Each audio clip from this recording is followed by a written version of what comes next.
रजनीवाला रजनीवाला रजनीवाला रजनीवाला innocent killing बंद करो, innocent killing बंद करो, इनोसेंट किलिंग इनोसेंट किलिंग। आप देख रहे हैं जेके चैनल और मैं हूं महेंद्रजीत सिंह। कश्मीर घाटी के हालातों की बात करें तो काफ़ी ज़्यादा नाजुक। लगातार कश्मीर घाटी में बाहरी राज्य के लोगों पे हमला हो रहा है। कल भी एक शोपिया में ग्रेनेड दागा गया, उससे पहले एक प्रवासी मजदूर की मृत्यु। रजनीवाला कई नाम ऐसे हैं और जो अब कश्मीर घाटी में आतंकियों के भेंट चढ़ चुके हैं, मगर सुनने वाला कोई नहीं। मांग यही कि कश्मीर घाटी से अपने राज्यों में ट्रांसफर की जाए। जी, आपका नाम जानना चाहेंगे? मेरा नाम रमेश चांदा, मैं as a master Anantnag district में काम कर रहा हूँ। पिछले 15 साल से वहाँ हम काम कर रहे हैं। हमारा first batch inter district transfer policy के तहत हमें कश्मीर में हम गए थे। हम 15 साल से वहाँ सर्विस कर रहे थे। हमारे वहाँ जो लोकल लोग हैं उन्होंने हमें पूरा कोऑपरेट किया। हमारे जो स्टाफ मेंबर थे वो हमें पूरा कोऑपरेट करते हैं और कर रहे हैं। मैं आपसे एक अहम बात जानना चाहूँगा कि कल से एक ऑर्डर भी आया हुआ है कि जो कश्मीरी पंडित हैं या फिर कश्मीर में काम कर रहे हैं उनकी ट्रांसफ़र नहीं होगी। मैं आपसे ये जानना चाहूँगी आप में और उनमें कितना अंतर है? सर, हम ह्यूमैनिटेरियन ग्राउंड पे हम कश्मीरी पंडितों के भाइयों के साथ हैं। उनके साथ भी कैजुअल्टीज़ हो रही हैं एज ए हिंदू मिनारिटी के हिसाब से, लेकिन हम वहाँ रिहैबिलिटेशन के लिए नहीं गए हैं। ना ही हमारी वहाँ कोई प्रॉपर्टी है, ना ही हमें वहाँ कोई सेटल होना है, ना ही गवर्नमेंट। आज तक हम बिना अकोमोडेशन के लोगों के घरों में महफूज थे। आज हम इनसिक्योर फील कर रहे हैं। हम ट्रांसफ़र पॉलिसी के तहत 2007 से वहाँ गए हुए हैं, तो आज हम वहाँ इनसिक्योर फील कर रहे हैं क्योंकि एज ए हिंदू मिनारिटी वहाँ आइडेंटिफाई करके मारा जा रहा है। इसलिए हमारी गवर्नमेंट के आगे ये रिक्वेस्ट है, जब तक वहाँ कश्मीर में नॉर्मलसी नहीं होती, हमें अपने होम डिस्ट्रिक्ट में ट्रांसफ़र किया जाए और एक ट्रांसफ़र पॉलिसी बनाई दी जाए। ये ट्रांसफ़र पॉलिसी खाली जम्मू और कश्मीर का मसला नहीं है। जम्मू डिवीज़न के भी कुछ लोग रजौरी, डोडा, पुंछ, भद्रवाह में काम कर रहे हैं, उधर के लोग इधर कर रहे हैं। वो भी पिछले 15 साल से वहाँ फंसे हुए हैं।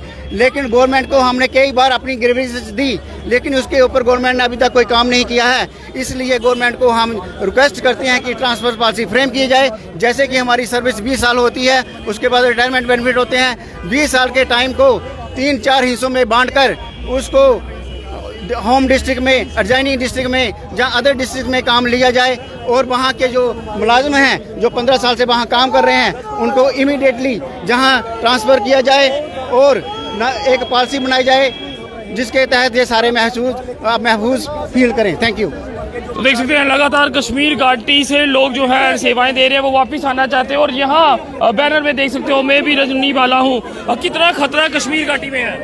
सर, प्रशासन तो बोल रही है मिलिटेंसी खत्म हो गई, मगर हमको भी दिखाए कौन सी मिलिटेंसी खत्म हो गई श्रीनगर में। अगर मिलिटेंसी खत्म हो गई तो टारगेट किलिंग क्यों हो रही है? हमको इस बात का जवाब चाहिए।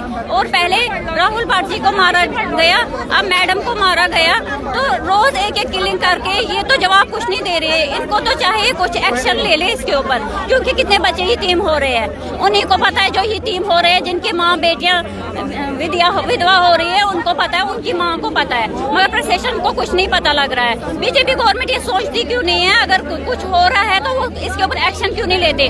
कश्मीरी पंडित या यहाँ के लोकल लोग वापस लाए जाए, उनको यहाँ पर दे दो आप नौकरी, चलो दूर दूर दे दो मगर दे दो। तो मगर ये ऐसा कुछ नहीं कर रहे सर। जो पिछले 10 साल से 15 टाइम पीरियड फिक्स कर दो ना। फीमेल्स के लिए इतना है, मेल्स के लिए इतना है। 20 साल दे दो, 15 साल दे दो, लेकिन टाइम पीरियड फिक्स करो हमारे लिए कि इस टाइम पीरियड के बाद आप अपने होम डिस्ट्रिक्ट में आओगे। ट्रांसफर पॉलिसी चाहिए बस। ये भी कहा जा रहा है कि कल से एक ऑर्डर सर्कुलेट किया जा रहा है, जो कश्मीर में लोग सेवाएं दे रहे हैं उनकी ट्रांसफर जो है वो नहीं होगी। लेकिन इसकी गारंटी कौन देगा? इसकी गारंटी कौन? इनोसेंट किलिंग की गारंटी कौन देगा? जो नेक्स्ट टाइम अगर फर्दर इनोसेंट किलिंग की गारंटी उठाती है, गवर्नमेंट अगर उठाती है कि ठीक है फर्दर इनोसेंट किलिंग नहीं होगी तो हम ठीक है। 1-1 करोड़ का एक बंदे को इंश्योरेंस है। हमारे बच्चे भी साथ रह रहे हैं, पूरी फैमिली वहाँ पर रह रहे हैं। 1-1 करोड़ का एक बंदे को इंश्योरेंस दे, गवर्नमेंट नहीं देगी। और सर हमें 1 करोड़ चाहिए भी नहीं कि कोई मरेगा तो 1 करोड़ मिलेगा, लेकिन गवर्नमेंट नहीं दे सकती। दे 1 करोड़ का इंश्योरेंस सबको दे, जो वहाँ रह रहे हैं, चाहे कश्मीरी है, चाहे मुस्लिम है, चाहे है, कोई भी है, सबको 1 करोड़ का इंश्योरेंस दो कि कुछ भी होगा 1 करोड़ मिलेगा फैमिली को।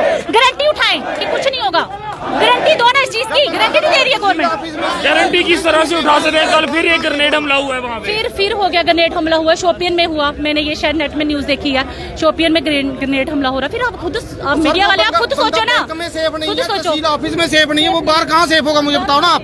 वो स्कूल में कहाँ से सेफ होगा?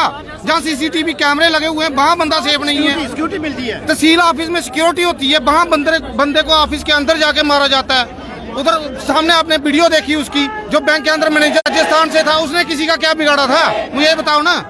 सर हम लोग कितने सालों से कश्मीर घाटी में हैं? सर हम तो 15 साल से अलग अलग डिपार्टमेंट में अलग अलग सारे एम्प्लॉय वहाँ पोस्टिंग है। तो कोई 20 साल से, कोई 15 साल से, कोई 10 साल से।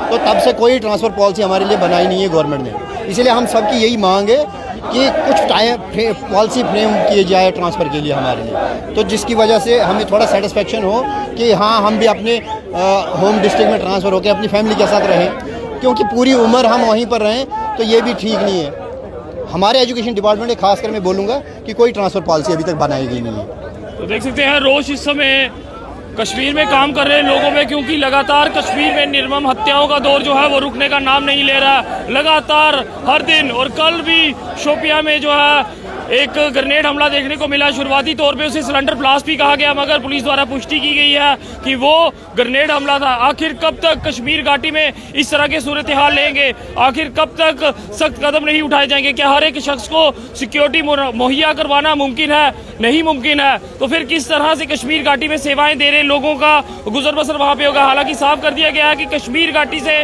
जम्मू किसी की भी ट्रांसफर नहीं की जाएगी। ये पाकिस्तानी एजेंडा है, उसे कामयाब नहीं होने दिया जाएगा। और जो लोग कश्मीर में सेवाएं दे रहे हैं उन्हें कश्मीर में ही सेवाएं देनी होगी। हाँ, वहां से किसी दूसरी जगह उन्हें